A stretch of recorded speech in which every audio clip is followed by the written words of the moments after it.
More than a year ago, I started this series to share the amazing story of Eastern Rome with you, and only now are we getting to the most famous and iconic medieval Roman ruler, Basileios II, whose reign most consider as the apogee of the empire.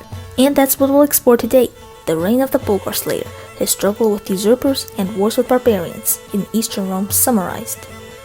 Basileios II, great-great-grandson of his namesake, Basileios the Macedonian, inherited the latter's talents for ruling. He had a brother, Constantinos, and a sister, Anna. As Romanos II's son, he had legitimacy, but since his youth he was dominated by powerful figures. His mother Theophano, his great-uncle Basileios Lekapinos, and the usurping soldier emperors Phokas and Themistokis.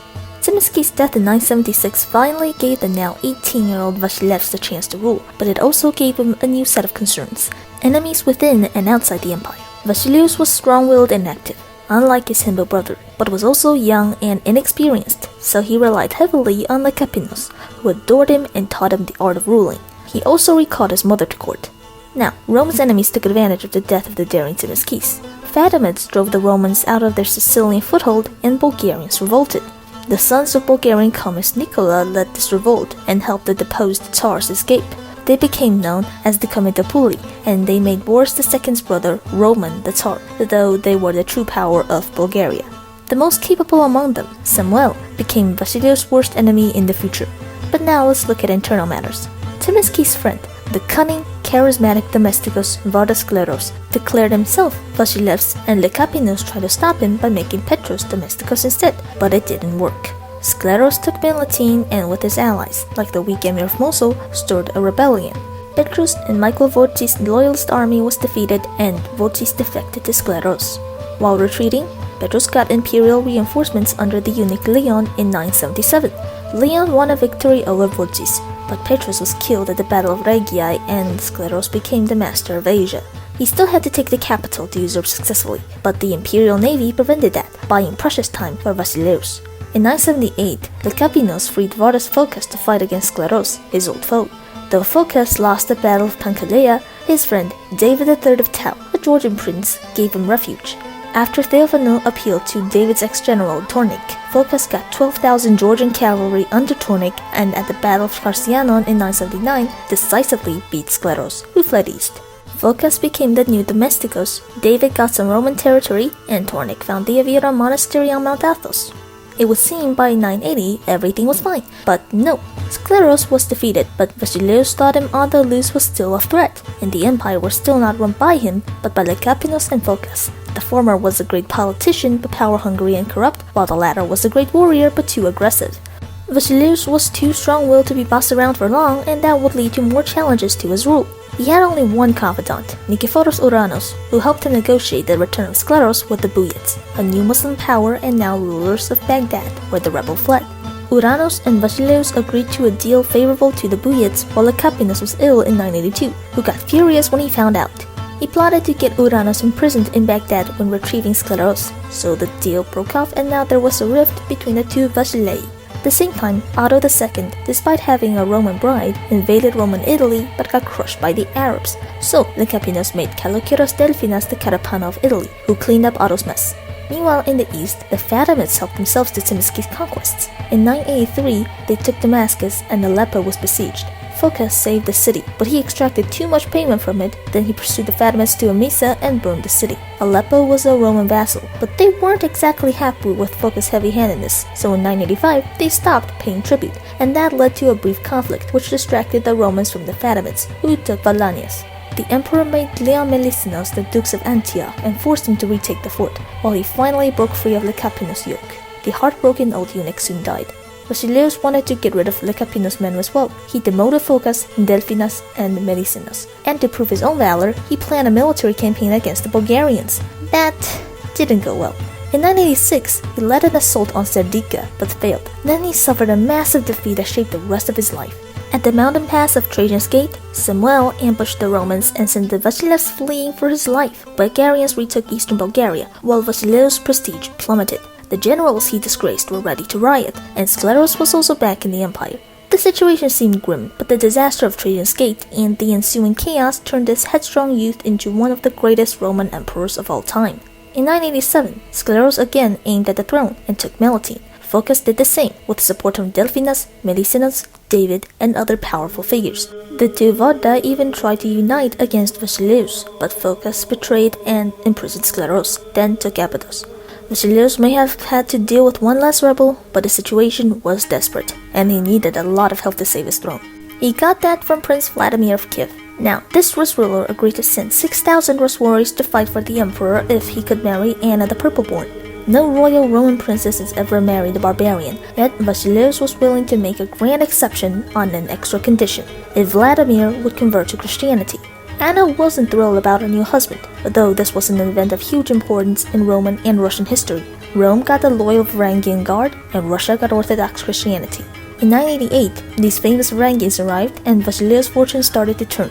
Though his general Gregorios Taronitis was defeated by Phokas at Trebizond, he crushed some rebels under Delphinus and hanged their leader. The next year, the Basileios would put an end to all the chaos. With his Varangians and brother Konstantinos, Basileios faced the rebel at Abydos. Just before charging to battle, Phokas dropped dead, probably from a stroke.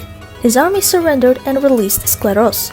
Basileios tried to make peace with Skleros, who accepted and even gave him some ruling advice. Phokas' supporter David was punished by the Vasilevs, who forced the Georgian to bequeath him the kingdom of Tau. This year was a turning point in Basileios' reign, as from 989 onwards, the Vasilevs was a full autocrat, trusting no one but himself to carefully govern the empire he devoted his entire life to. Samuel continued his expansion into Roman territory, while in 990 the Fatimids resumed aggression. Basileios was facing a war on two fronts, and unlike almost every emperor from the 7th century onwards, he didn't focus on the east but west, on Bulgaria. He campaigned there almost every year to weaken Samuel and left the east to his generals unless he was truly needed. In 991, Romas again helped defend Aleppo against the Fatimids while Basileios started his epic conquest of Bulgaria. He retook Feroia, then in 992 meant Gregorios the Dukes of Thessaloniki to guard Greece, while he penetrated deeper into Bulgar lands for the next few years, defeated Samuel at Axios River, sacked Ohrid, took Skopje, and captured Tsar Roman, so Bulgaria was left tsarless. However, Basileios had to leave the west temporarily for the east. What happened there? By 992, the Fatimid vizier of Damascus was Manjutakin, and he was set on taking Aleppo, but Basileios was set on protecting his vassal. Manju took Apamea and besieged Aleppo, but the Dukes of Antioch, Vurtis failed to stop him, and Manju raided Roman Syria before going home. Then he did that all over again. In 993, the Fatimids took Apamea by sea, and the next year they besieged Aleppo. Vurtis and Melissenus confronted Manju near Apamea at the Battle of the Orontes, but they lost heavily and the Fatimids critically endangered Roman Syria. So Basileios was forced to leave Bulgaria to personally save Aleppo, and we see one of the most impressive military feats in Roman history. In 995, he took the whole Roman army from Europe to Syria in under a month by giving each soldier a mule to ride on and another to carry equipment. Seriously, a medieval army traversed the whole of Anatolia on mule in just 16 days. Dope! Their sudden appearance shocked the Fatimids, who fled back to Damascus. Basileios stayed in Syria to show the region who's boss. He retook Apamea, Emesa, and many cities, but like Themistokis, he failed to take Tripoli. Aleppo was treated well by Basileios, but Vurtis wasn't. He was put under house arrest and replaced by Damianos Dalasinus for his failure. After fixing this mess, the emperor returned to Bulgaria. At the same time, Samuel attacked Thessaloniki, killed Dukes Gregorios, and captured his son Asotios. Then, in 996, captured the new dukes, Ioannis Haldus as well, so the Bulgarians shamelessly raided Greece. Nikephoros Uranos was made the Domesticus of the west and shadowed them to the Sperchios River. Uranos annihilated Samuel's men, and Samuel himself barely escaped. He even considered suing for peace after this massive Roman victory. Meanwhile, in the east, Damianos took many Arab forts, living up to Basileios' expectations. The Fatimids wanted to respond to Basileios' Syrian campaign the previous year, so they built a splendid fleet, but a storm wrecked most of their ships, and Damianos captured those that weren't. By 997, Rome was in a good position on both fronts, but in the west, Tsar Roman's death emboldened Samuel to become Tsar himself.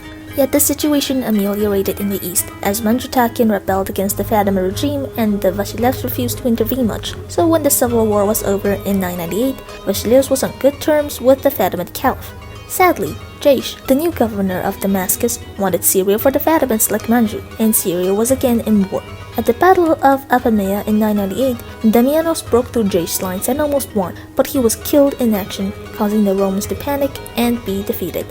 The Fatimids got as far as Antioch following their victory, and Basileios was forced to go east personally again, with Ouranos following him there as the new Dukes of Antioch in 999.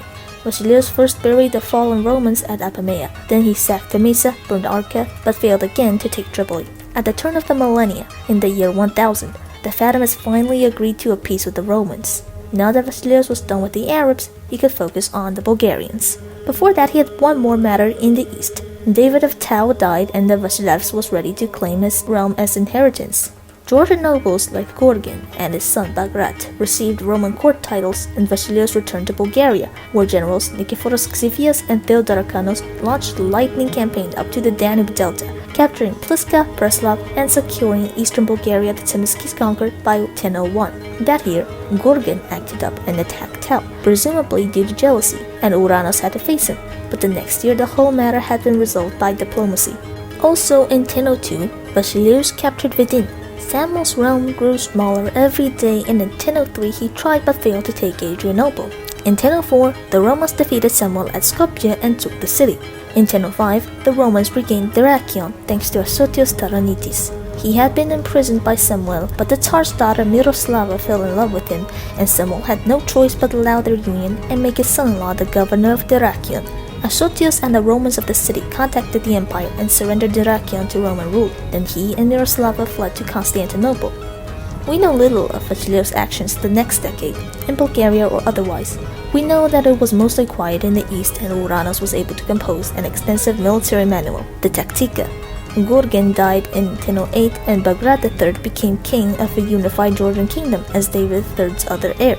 Basileios continued campaigning in Bulgaria every year, defeated a Bulgarian force at the Battle of Kreta in 1009, and Samuel regained a bit of territory before 1014, like Veroia and Skopje. A Lombard revolt happened in Italy. Besides some Arab raids that the Venetians helped Rome take care of, Italy had been quiet until Lombard aristocrats like Melos of Bari stirred things up. He took Bari, and Roman Italy was in chaos until its new Catapano Vasileios Argyros retook the city in 1011. Melos fled to Germany, but he wasn't done. In 1014, one of the most famous battles in Roman history happened, the Battle of Cleidion. Samuel tried to prevent further Roman advances by holding Cleidion Pass with his huge army, and he was successful initially. Basileios didn't lose heart. He ordered Xiphias to outmaneuver the enemy to attack them from behind. This strategy worked, and on July 29th, Xiphias led an assault that trapped Samuel's army while Basileios broke through the front line. Thousands of Bulgarians perished, and even more were taken prisoner. Samuel barely escaped thanks to his son Gavril Radomir, but he wouldn't live much longer. See, now the famous legend of the Bulgar Slayer kicks in. Allegedly, Basileios ordered all 15,000 prisoners to be blinded, leaving every 1 in 100 men with just one eye to guide the Bulgarians home. When Samuel saw them, he died from the shock. This was a major blow to Bulgaria, yet sadly Basileios couldn't follow up this victory with a complete conquest, as when he advanced towards Strumica, Gavril ambushed the Romans and killed the Dukes of Thessaloniki, so they failed to take the city. However, the Vasileivs took Milnik, Prilep, and Stip before returning home in 1015. By now, Bulgaria was in full decline. Gavril became Tsar, but he soon surrendered to the empire before being murdered by his cousin Ivan Vladislav, so war continued. Tsar Ivan pretended to surrender and was pursued by Basileios, who took Ohrid, the Bulgar capital, and blinded his prisoners again, but the Romans got ambushed by a Bulgarian general and they had to leave Ohrid for now. In 1016, Basileios tried but failed to take Pernik. Yet in the Crimea, Romans allied with the Rus against the Khazar successor state and restored much Roman control in the Black Sea. Meanwhile, Aleppo's emir was expelled, and the Fatimids took the emirate in 1017, so the emperor forbade all trade with the Caliphate until Aleppo submitted to Rome again. He continued his Bulgarian campaigns, burned the fort of Longos, and raided what's left of Bulgaria, which was on the brink of defeat. Ivan desperately tried to ambush the Romans, but Basileios crushed his forces. He fled but was soon killed at the Battle of Dyrrachion in 1018. The First Bulgarian Empire finally ended and came under Roman control. Basileios' lifelong dream was achieved, and he did his best to integrate his new subjects into Roman society. Many Bulgarians got Roman titles, and Bulgaria became a Catapana. Serbia and Croatia also submitted to the empire, becoming vassals. Now, our old Basileios could celebrate. He toured Bulgaria and went to Athens to give thanks at the Parthenon Church, as the first emperor since Constance II to visit this important Greek city. Meanwhile, Melos was back in Italy, but he was no match for the insanely talented new Catapano of Italy, Basileios Voyoannis, who completely routed Melos and his northern forces at the Battle of Cannae. Yes, the same side where Romans suffered one of their worst defeats now saw a glorious victory. All of southern Italy was under Roman sway again. In 1019, Basileios returned to Constantinople and had a splendid triumph while the final Bulgarian resistors were put down. Did that mean he could rest at last? Nope. For his final years, he focused on the Caucasus and Italy. King Georgi I, son of Bagrat, was unhappy how Basileios had Georgian lands, so he forcibly occupied a bit of Tau. In 1020, he even tried to ally with the Fatimids against the Romans, and Basileios sure as hell wouldn't let a kid do him dirty like that. The Fatimid Caliphate disappeared in 1021, so a war with the Caliphate was prevented, but Georgia wasn't so lucky. Basileios personally went there, ravaged Tau, and defeated Georgi at the Battle of Shrimni, forcing the young king to flee. Worse for Georgi, his ally, the Armenian kingdom of Vaspurakan, was harassed by Seljuk Turks and handed themselves to the Roman Empire for protection.